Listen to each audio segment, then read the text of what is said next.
So here in this quick tutorial, I will show you how to make a private video public on YouTube while using mobile phone. It's quite simple. So for that reason, first of all, open up the YouTube and simply go with the profile icon on the bottom right side corner and simply go with the view channel option.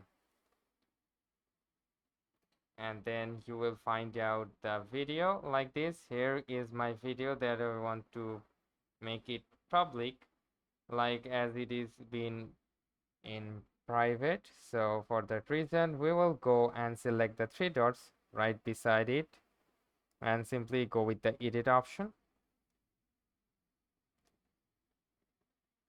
And then from here, we need to select the visibility option right over here. Select that one and go with the public. And once again, go back and simply tap on the save button.